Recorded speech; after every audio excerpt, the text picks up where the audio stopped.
Assalamualaikum warahmatullahi wabarakatuh. Saya Lina Nurfadilah dengan NIM 12040505079 dari Jurnalistik 3B.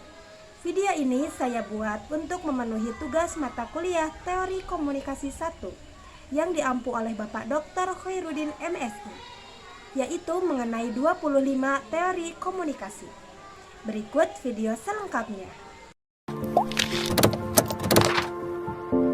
1. Teori deduktif, di mana cara berpikir ini merupakan cara berpikir dari umum ke khusus yang mengandung premis mayor, minor, dan konklusi. Teori ini diterapkan pada penelitian kuantitatif, di mana seorang peneliti terlebih dahulu membuat hipotesis atau dugaan sementara untuk kemudian diuji di lapangan melalui penelitian. Contoh judul penelitian kuantitatif yaitu pengaruh tayangan kekerasan di televisi terhadap perilaku agresif anak. Yang kedua ada teori induktif, yang merupakan kebalikan dari teori deduktif, yaitu cara berpikir dari khusus ke umum. Dan teori ini diterapkan pada penelitian kualitatif.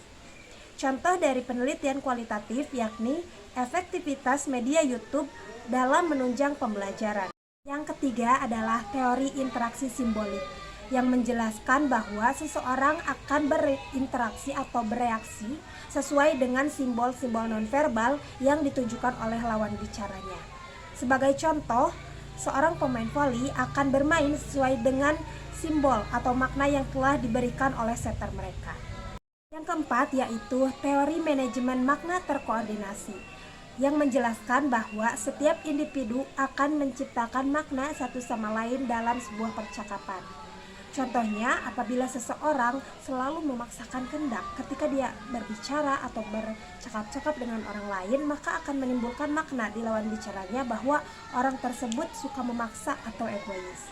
Yang kelima yaitu teori pelanggaran harapan, yang menjelaskan bahwa setiap orang memiliki harapan terhadap reaksi-reaksi nonverbal yang dilakukan oleh orang lain atau lawan bicaranya. Nah, sebagai contoh, ketika kita bertemu dengan seseorang, kita mengharapkan orang tersebut menjulurkan tangan untuk berjabatan dengan kita. Namun ternyata orang itu tidak melakukan harapan yang kita inginkan. Nah, disitulah terjadi teori pelanggaran harapan. Keenam yaitu teori disonansi kognitif yang dikemukakan oleh Leon Festinger, di mana teori ini menjelaskan ketidaknyamanan seseorang yang timbul dari pemikiran, sikap, dan perilaku yang tidak konsisten, dan memotivasi orang tersebut untuk mengambil keputusan untuk mengurangi ketidaknyamanan tersebut. Sebagai contoh, ketika kita bertemu dengan orang yang kita tidak sukai atau pernah menyakiti kita, maka kita akan merasa tidak nyaman dan mengambil keputusan untuk menjauh dari orang itu atau tidak banyak berinteraksi dengan orang itu. Yang ketujuh yaitu teori dialektika relasional yang dikemukakan oleh Baxter dan Rawlins. Mereka menggambarkan suatu hubungan yang terjadi dalam kehidupan manusia sebagai proses yang konstan dan bergerak, di mana dalam hubungan ini ada kecenderungan saling menentang karena adanya saling memaksakan kehendak masing-masing. Sebagai contoh, dalam sebuah forum ada dua orang yang berdebat karena mereka saling memaksakan keinginan masing-masing. 8. Teori pengungkapan diri yang dikemukakan oleh Joseph Luft, yang merupakan proses pengungkapan informasi pribadi kepada orang lain ataupun sebaliknya. Proses perkenalan dengan orang baru merupakan contoh dari teori ini. Teori informasi organisasi, yang membahas mengenai pentingnya penyebaran informasi dalam suatu organisasi sebagai cara untuk menjaga kelangsungan hidup organisasi tersebut. Adanya PR atau humas dalam suatu organisasi atau perusahaan merupakan contoh penerapan dari teori ini. 10. Teori jaringan, yang menjelaskan bahwa struktur sosial diciptakan melalui proses komunikasi di antara sejumlah individu ataupun kelompok, sehingga terciptalah garis-garis komunikasi dalam organisasi. Contoh dari teori ini yaitu adanya struktur organisasi dalam sebuah organisasi ataupun perusahaan. 11. Teori ekologi media, yang membahas mengenai bagaimana suatu media dan komunikasi dapat mempengaruhi perasaan, emosi, dan persepsi orang lain. serta nilai suatu teknologi yang dapat merubah komunikasi dengan teknologi baru. Teori ini berpusat bahwa setiap manusia tidak dapat melepaskan diri dari teknologi, dan teknologi akan tetap menjadi pusat bagi hampir semua lapisan masyarakat. Sebagai contoh, pada zaman modern seperti ini, mayoritas masyarakat tidak bisa melepaskan diri atau ketergantungan terhadap teknologi dalam berbagai aktivitas mereka. 12. Teori spiral keheningan atau Spiral of Silence Theory, yakni membahas mengenai seseorang yang memiliki opini minoritas akan cenderung diam untuk menyembunyikan opininya, dan mau tidak mau ia harus menyetujui opini mayoritas. Namun, ketika orang tersebut menemukan orang lain yang memiliki opini yang sama, maka opini tersebut akan semakin membesar, layaknya sebuah spiral. Nah, contohnya ketika seseorang yang tidak menyukai sinetron dan berada di tengah-tengah orang yang menyukai sinetron, maka ia akan cenderung diam untuk menyembunyikan opini bahwa dia tidak menyukai sinetron. 13. Face Negotiation Theory atau teori negosiasi wajah yang dikemukakan oleh Brown dan Levinson. Teori ini berpendapat bahwa wajah atau citra diri merupakan suatu fenomena universal yang meliputi hampir seluruh budaya.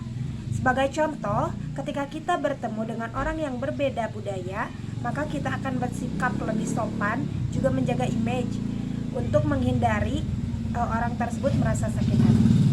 14.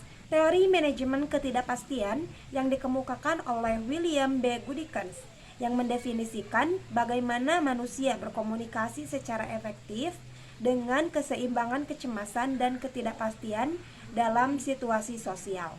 Sebagai contoh, kita akan berperilaku lebih baik terhadap orang asing yang perilaku dan kepercayaannya menyatu dengan kita. Dalam hal ini, kita cenderung menunjukkan lebih besar empati dan juga mentoleransi lebih banyak ambiguitas. 15.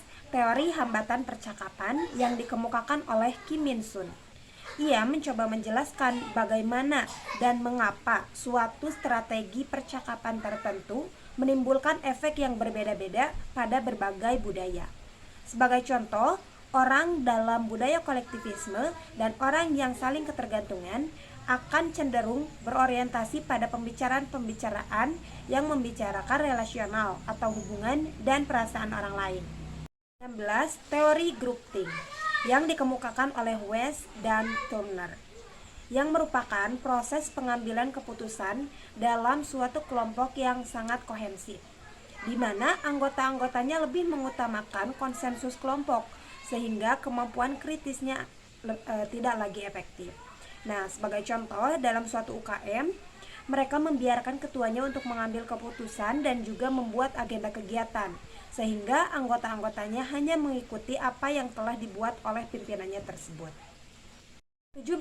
Teori konvergensi simbolik dikemukakan oleh Ernest Bauman, yakni fenomena pertukaran pesan yang memunculkan kesadaran kelompok, juga berimplikasi pada hadirnya kesamaan makna, motif, dan perasaan. Sebagai contoh, dalam suatu perkumpulan, si A membicarakan tentang kesedihannya yang disakiti oleh pacarnya, maka si B juga turut bercerita tentang kesedihannya. Begitu pula dengan si C. Maka dalam perkumpulan ini telah menimbulkan satu kesamaan perasaan, yaitu kesedihan. 18. Teori penetrasi sosial yang dikemukakan oleh Irwin Altman dan Dalmas Taylor.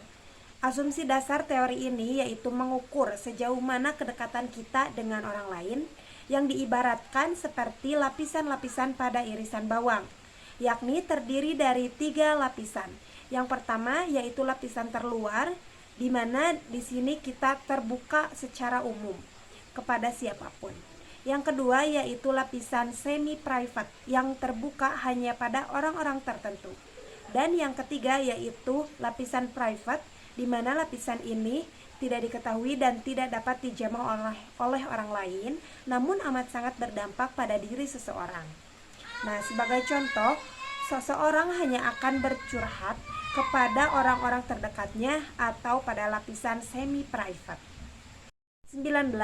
Teori pengurangan ketidakpastian yang dikemukakan oleh Berger dan Calabrese. merupakan proses komunikasi di antara dua orang yang tidak saling mengenal yang berupaya untuk mencari informasi guna mengurangi ketidakpastian tersebut. Sebagai contoh, ketika ada murid baru pada suatu kelas, maka timbul ketidakpastian di antara murid baru dan murid lama. Namun, ketidakpastian itu akan semakin berkurang ketika dua orang itu saling berkomunikasi dan berinteraksi. 20. Communication Privacy Management Theory yang dikemukakan oleh Sandar Petonio yang menjelaskan isu-isu keseharian yang diliputi dengan negosiasi kompleks antara keterbukaan dan juga privacy. Nah, sebagai contoh, pada suatu acara talk show, sang pembawa acara meminta narasumbernya untuk menyebutkan pengalaman pribadinya. Namun pada awalnya, sang narasumber tidak mau menceritakan karena takut mengungkit kesedihan masa lalu. Nah, setelah ada negosiasi dan juga dibujuk oleh si pembawa acara, maka narasumber tersebut akhirnya bersedia untuk membagikan ceritanya kepada pemirsa yang menonton. 21. Teori akomodasi komunikasi yang dikemukakan oleh Howard Giles. Ia menjelaskan bagaimana dan kenapa kita menyesuaikan perilaku komunikasi terhadap orang lain. Sebagai contoh, dalam sebuah wawancara, sang narasumber akan cenderung lebih menghormati pewawancara, sedangkan pewawancara akan menyesuaikan perilakunya agar membuat sang narasumber tersebut merasa nyaman. 22. Teori budaya konteks rendah yang dikemukakan oleh Edward Hall yang merupakan proses komunikasi to the point, apa adanya, bahkan cenderung blak-blakan. Nah, sebagai contoh, masyarakat Eropa ketika tidak menyukai seseorang, maka ia akan menyebutkan secara langsung di depan orang tersebut. Berbeda dengan masyarakat Indonesia, ketika ia tidak suka dengan seseorang, ia akan tetap menghargai dan mengatakan ketidaksukaannya dengan bahasa yang lebih halus sehingga tidak terlalu menyakiti perasaan orang tersebut. 23. The Johari Window Theory yang dikemukakan oleh Joseph Loew dan Harry Ingham yang menjelaskan bagaimana seorang individu memberi dan menerima informasi terkait dirinya dan orang lain. Teori ini membagi menjadi 4 jendela, yaitu open area, blind area, hidden area, dan unknown area. Sebagai contoh, pada blind area, yakni di mana seseorang tidak mengetahui informasi terkait dirinya, namun orang lain mengetahuinya, seperti cara berjalan, cara berbicara, dan cara memperlakukan orang lain.